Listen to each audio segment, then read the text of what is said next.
बिस्मिल्लाहिर्रहमानिर्रहीम। मैं हूं आपका ज़ुल्करनैन और आप देख रहे हैं यूट्यूब चैनल ज़ुल्करनैन। तो आज भी हम आपको जो लेटेस्ट अपडेट्स हैं न्यूज़ की वो आपके साथ शेयर करते हैं और आपको बताते हैं कि आज की क्या डेवलपमेंट्स हैं। तो सबसे पहले चलते हैं कि परवेज़ इलाही साहब हैं जो वो मुख्तलिफ़ मुकदमात में पेशा भुगत रहे हैं और वो इस वक्त कैद भी हैं जेल में।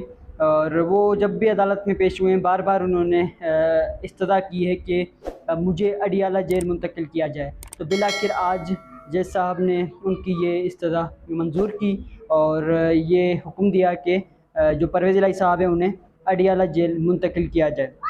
उसके अलावा परवेज़ इलाही साहब को 14 रोज़ा जिस्मानी रिमांड पर पुलिस के हवाले कर दिया गया और वो इस वक्त पुलिस के हवाले हैं और वो 14 दिन के रिमांड पर हैं। 14 दिन के रिमांड को मुकम्मल होने के बाद पुलिस पेश करेगी एक मरतबा फिर अदालत में परवेज़ इलाही साहब को।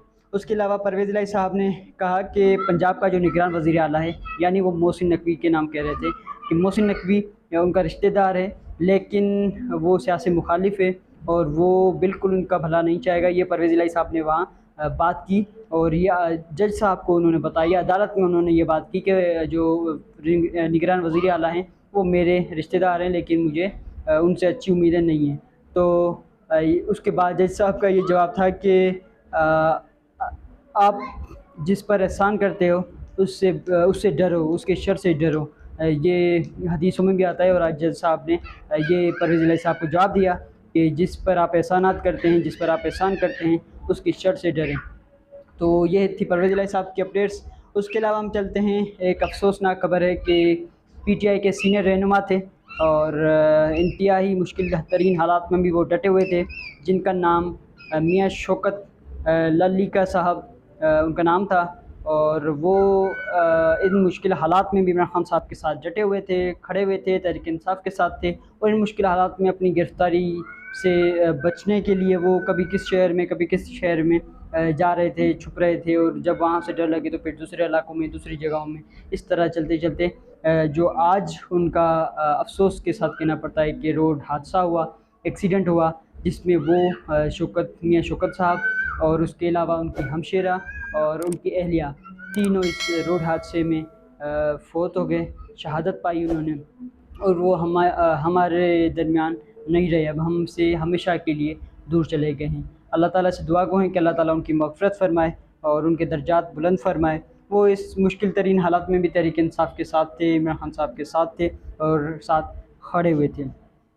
उसके अलावा हम अगर बात करें तो इमरान खान साहब के जो वकील हैं शेर अफ़ज़ल मरवत साहब, उन्होंने गुज़िश्ता रोज़ इस्लामाबाद हाई कोर्ट के हुक्म पर इमरान खान साहब से मुलाकात की थी और उन्होंने ये पैगाम दिया है। शेर अफ़ज़ल मरवत साहब ने बाहिरा की बताया है मीडिया के तवज्जुह से कि इमरान खान साहब अंदर सेफ़ हैं, ठीक हैं, महफूज हैं और वो फ्रेश नज़र आए, वो सेफ़ नज़र आए, वो उनकी सेहत भी ठीक थी। लेकिन इमरान खान साहब ने एक पैगाम दिया है शेर अफ़ज़ल मरवत के ज़रिए कि आपका लीडर, ये इमरान खान साहब कह रहे हैं, आपका लीडर, आपका मुर्शिद कभी आपकी नज़रों में किसी के सामने झुकने नहीं देगा, आपको कभी किसी के सामने झुकने नहीं देगा।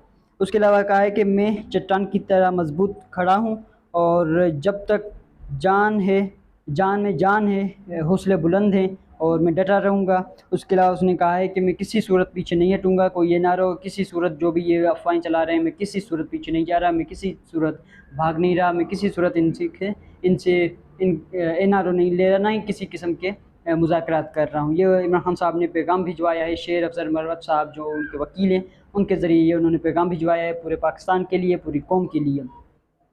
उसके अलावा एक ये भी ख़बर है कि बिलावल साहब ने आज कराची में प्रेस कॉन्फ्रेंस की है। Chairman Pakistan peoples party Bilawal Bhutto Zardari ने आज प्रेस कॉन्फ्रेंस की है कराची में खड़े होकर और उन्होंने बहुत से इशूज़ पर बात की है। इशूज़ वो जो उनको अब लगे हैं, सबसे पहले कि उन्होंने कहा कि महंगाई जो है वो मुल्क की तारीख़ी सतह पर पहुँच जाएगी, बुलंद तरीन सतह पर पहुँच जाएगी। ये मैं बिलावल साहब को थोड़ा सा याद दिलाता हुआ चलूँ कि बिलावल साहब आपकी हुकूमत को गए हुए अभी 1 माह भी हुआ है, तकरीबन 1 माह भी नहीं हुआ, आपकी हुकूमत को गए हुए अभी 1 माह भी नहीं हुआ और आप महंगाई का रोना रो रहे। इससे पहले भी तो आपकी हुकूमत थी, तो आपको तमाम तर पावर थे, आप सब कुछ कर सकते थे। जब आप मुल्क के वज़ीर ख़ारजा थे, आपने मुल्क की आवाम की सोचे बगैर आपने बैरून मुल्क के दौरे किए। उस टाइम ये याद नहीं था? उस टाइम ये याद नहीं था कि आवाम के साल में आज जब वो इलेक्शन वर्क जैसा हो गया, इलेक्शन वर्क की में जो रवाना हो रहे हैं आप, तो अब ये आप रोना रो रहे हैं कि महंगाई हो गई है, मुल्क की बुलंद तरीन सतह पे हो गई महंगाई। 16 माह पिछले आप कहाँ थे? ये आज की 1-2 माह की महंगाई नहीं है, ये पिछले 16 माह से महंगाई है। तब से आप कहाँ थे? बिलावल साहब इनका जवाब दें ना। तो बिलावल साहब ने महंगाई का रोना रोया।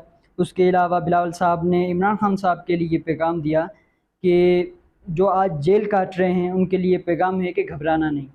तो बिलावल साहब, इमरान खान साहब बिल्कुल नहीं घबरा रहे, वो डटे हुए हैं, वो किसी इनारों में नहीं आ रहे, वो किसी डील में नहीं आ रहे। इस वजह से ही उन पर और मुकदमात बन रहे हैं और वो उसे अंदर ही रखा जा रहा है। ये नवाज़ शरीफ या ये आसिफ जरदारी नहीं है जो डील करके भाग जाएगा, जो घबरा जाएगा।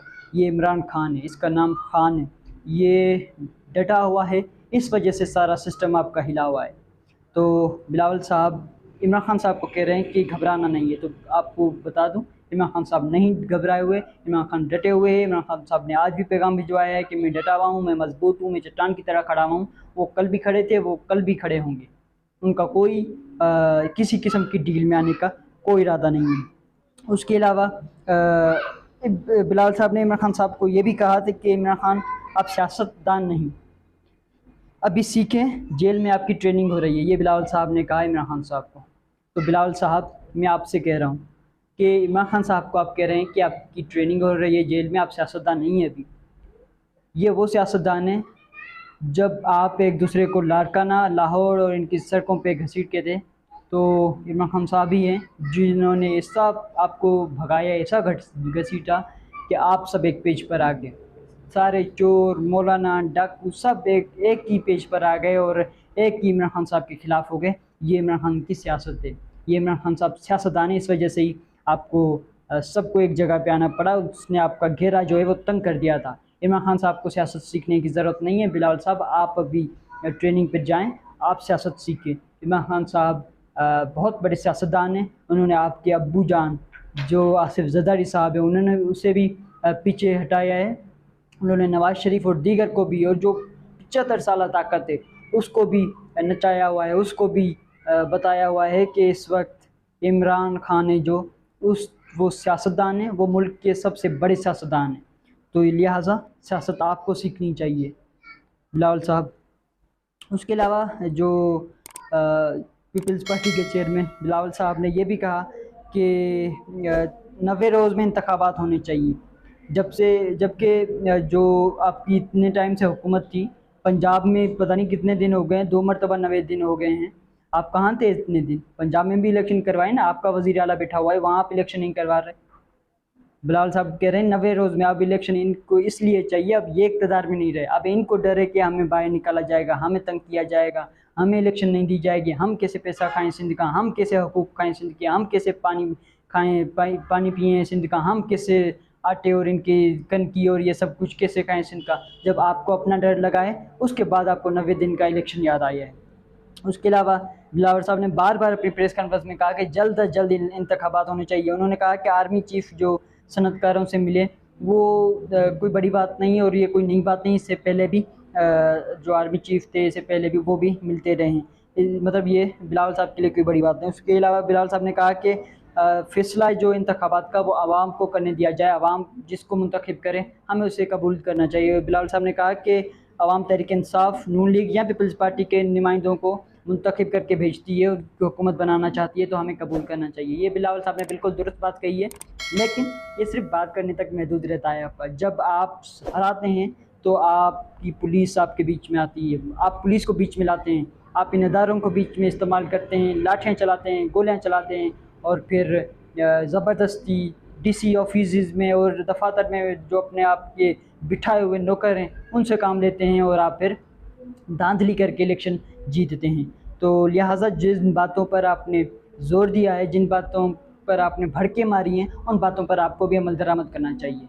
अब तक के लिए इतना ही। आगे के लिए मेरे इस चैनल को लाइक करें, शेयर करें, सब्सक्राइब करें। Thank you so much.